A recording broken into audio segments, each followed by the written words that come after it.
ఇక ముందుగా మనం కడపలో గనక చూసుకుంటే వేంపల్లి మండలం ముత్తుకూరులో ప్రాథమిక చికిత్స కేంద్రంలో సూది మందు వికటించి 7 ఏళ్ల బాలుడు ఆకాష్ రెడ్డి మృతి చెందడం అత్యంత తీవ్రమైన అంశం. ప్రాథమిక వైద్యం అందించాల్సిన చోట పిహెచ్సి వ్యవహరిస్తున్న తీరుపై వైద్య ఆరోగ్య శాఖ అధికారులు చర్యలు చేపట్టకుండా నిమ్మకు నీరెత్తినట్లు ఎందుకు వ్యవహరిస్తున్నారు? ఈ బాలుడి మృతిపై బాధ్యులపై ఎలాంటి చర్యలు తీసుకున్నారు అనే దానిపై మరిన్ని అప్డేట్స్ మా ప్రతినిధి సుబ్బారెడ్డి అందిస్తారు లైవ్ ద్వారా. చెప్పండి సుబ్బారెడ్డి. Good morning Kavya. ఏదైతే అటు ఉమ్మడి కడప జిల్లాలో ప్రథమ చికిత్సా కేంద్రాల్లో పుట్టగొడుగుల్ల అలాగే యథేచ్ఛగా నిర్వహించేటటువంటి పరిస్థితి ఉంది. అయితే మరి ఈ పుట్టగొడుగుల్లా వెలిసినటువంటి ఈ ప్రథమ చికిత్సా కేంద్రాలకు ఎలాంటి అనుమతులు కూడా ఉండేటువంటి పరిస్థితి లేదు. మరి సంబంధిత అధికారులు అనుమతులు లేకుండా ఇలాంటి వెలిసేటటువంటి ప్రథమ చికిత్సా కేంద్రాల్లో యథేచ్ఛగా కొనసాగుతున్నా కూడా సంబంధిత అధికారులు అటువైపు కానీ నిమ్మకు నీరెత్తినట్లుగా వ్యవహరిస్తున్నారని చెప్పుకోవచ్చు. ప్రథమ చికిత్స అంటే ఏదైనా ప్రమాదం జరిగినటువంటి నేపథ్యంలో సమీపంలో ఉన్నటువంటి ఏదో ఒక చికిత్సా కేంద్రానికి సంబంధిత క్షతగాత్రులు వెళ్ళినటువంటి నేపథ్యంలో ప్రథమ చికిత్స చేసి అంటే ప్రాథమికంగా అతనికి చేయాల్సినటువంటి డ్రెస్సింగ్ కావచ్చు, ప్రథమంగా చేయాల్సినటువంటి కార్యక్రమం ఏదైతే ఉందో, ప్రథమంగా చేయాల్సినటువంటి చికిత్స ఏదైతే ఉందో చేసి సంబంధిత అంటే సమీపంలో ఉండేటువంటి అటు గవర్నమెంట్ కావచ్చు, ప్రైవేట్ హాస్పిటల్స్ కావచ్చు, ఎక్కడికైనా కూడా రెఫర్ చేయాలి. ఇక్కడ నేను చేయలేనటువంటి చికిత్స ఇది పక్కనే ఉండేటువంటి వేరే హాస్పిటల్స్కి వెళ్ళండి అని రెఫర్ చేయాలి. అంతేగాని అలాంటి రెఫర్ చేయాల్సినటువంటి ప్రథమ చికిత్సా కేంద్రాలు ప్రాథమిక ఆరోగ్య కేంద్రాలు కాదు కదా, అంతకంటే ఎక్కువగా ఉండేటువంటి విధంగా నడుచేటటువంటి పరిస్థితి ఏమంది. మరి ఇంత ప్రాథమిక చికిత్సా కేంద్రాల్లో అలాగే ఏదైతే సూది మందు కావచ్చు, మెడిసిన్స్ కావచ్చు, అలాగే అదే ప్రథమ చికిత్సా కేంద్రాల్లో మందుల షాపులు కూడా నిర్వహిస్తున్న నిర్వాహకులు కూడా ఉన్నారు. మరి ఇంత జరిగినా కూడా, ఇంత జరుగుతున్నా కూడా సంబంధిత జిల్లా స్థాయిలో ఉండేటువంటి మెడికల్ ఆఫీసర్స్ డిఎంహెచ్ఓలు కావచ్చు, అలాగే డిప్యూటీ డిఎంహెచ్ఓలు కావచ్చు, వీళ్ళు క్షేత్రస్థాయిలో ఎప్పుడైతే వెళ్ళాలన్నటువంటి నేపథ్యంలోనే ఇలాంటి ప్రాథమిక చికిత్సా కేంద్రాలు పుట్టగొడుగుల్లా వీధికి ఒక ప్రథమ చికిత్సా కేంద్రము వెలిసేటువంటి పరిస్థితి. నేను సంబంధిత ఆర్ఎంపీ డాక్టర్ను ఇక్కడ అనేటువంటి ప్రమోషన్స్ కూడా కొందరు ఆర్ఎంపీలు చేసేటువంటి పరిస్థితే కనిపిస్తుంది. మరి ప్రమోట్ చేస్తున్న ఇంత వీధికొక ప్రథమ చికిత్సా కేంద్రము వెలిసినా కూడా సంబంధిత అధికారులు నిర్లక్ష్యంగా వ్యవహరించేటువంటి నేపథ్యంలోనే ఆర్ఎంపీకి సంబంధించినటువంటి చికిత్సా కేంద్రాలు ఏవైతే యథేచ్ఛగా కొనసాగుతున్నాయని చెప్పుకోవచ్చు.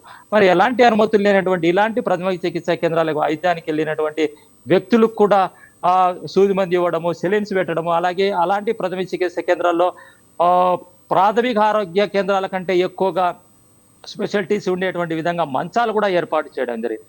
ఇటీవల పులివెందుల నియోజకవర్గంలో ఉండేటువంటి వేంపల్లె మండలము ముత్కూరులో ఉండేటువంటి ఒక ప్రాథమిక ఆరోగ్య కేంద్రం గత కొన్ని సంవత్సరాల నుంచి అక్కడ నడుస్తోంది ప్రాథమిక ఆరోగ్య కేంద్రం.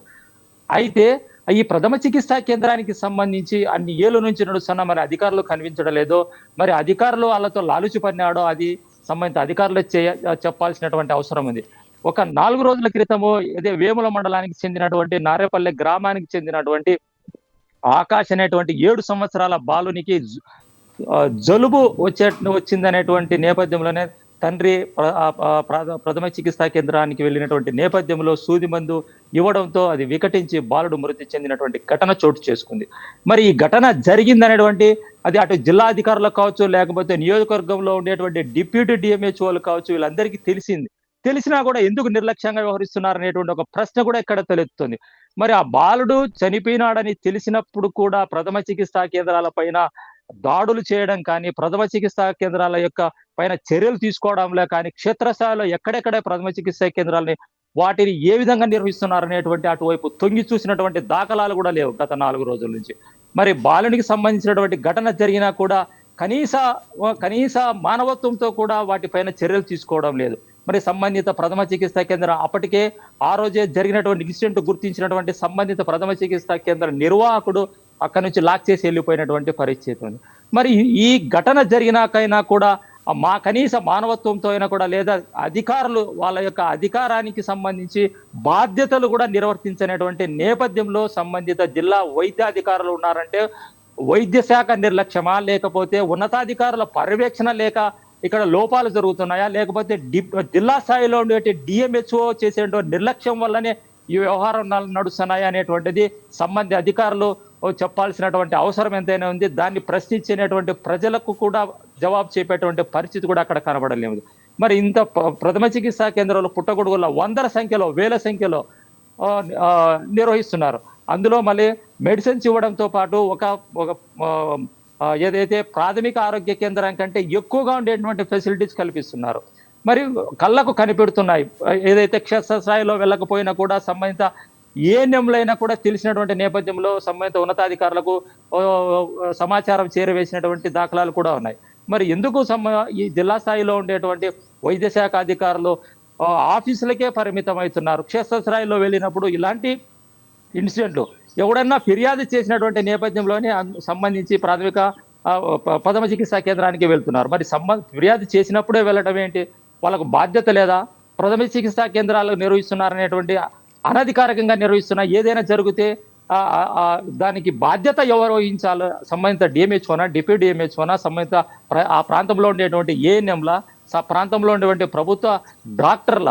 మరి ఇంతమందికి బాధ్యత ఉన్నా కూడా ఈ ప్రథమ చికిత్సా కేంద్రంలో విచ్చలవిడిగా యథేచ్ఛగా కొనసాగుతున్నా కూడా ఎందుకు చర్యలు తీసుకోవాలనేటువంటిది ఒక ప్రశ్న కూడా ఇక్కడ తలెత్తేటువంటి పరిస్థితి ఉంది. మరి బాలునికి సంబంధించి జరిగినటువంటి ఇన్సిడెంట్ కు ఉన్నతాధికారులు ఏ విధంగా చర్యలు తీసుకుంటారు, సంబంధిత ప్రథమ చికిత్సా కేంద్రాలపైన ఏ విధంగా చర్యలు తీసుకుంటారు, అందుకు బాధ్యుడైనటువంటి వ్యక్తి పైన కేసు నమోదు చేసి అతని పైన చర్యలు తీసుకుంటారనేటువంటిది జిల్లా స్థాయిలో ఉండేటువంటి వైద్యాధికారులు చెప్పాల్సినటువంటి అవసరం అయితే ఎంతైనా ఉందని, అలాగే తల్లిదండ్రుల యొక్క ఆ గర్భకోశాన్ని ఏ విధంగా వీళ్ళు తీర్చగలుగుతారు అనేటువంటిది కూడా ఇక్కడ ఒక ప్రశ్న అనేటువంటి తలెత్తేటువంటి పరిస్థితి. మరి దీనికి సంబంధించి సంబంధిత అధికారులు వివరణ ఇవ్వాల్సినటువంటి పరిస్థితి ఉంది. అలాంటి ప్రథమ చికిత్సా కేంద్రాలపైన చర్యలు తీసుకొని మరోమారి ఇలాంటి ఘటన జరగకుండా చర్యలు తీసుకోవాల్సినటువంటి బాధ్యత అటు జిల్లా స్థాయిలో ఉండేటువంటి వైద్యాధికారులకు, అలాగే రాష్ట్ర స్థాయిలో ఉండేటువంటి అధికారులకు కూడా బాధ్యత ఉందని చెప్పుకోవచ్చు. Kavya. Right, thank you Subbareddy, thank you for the updates.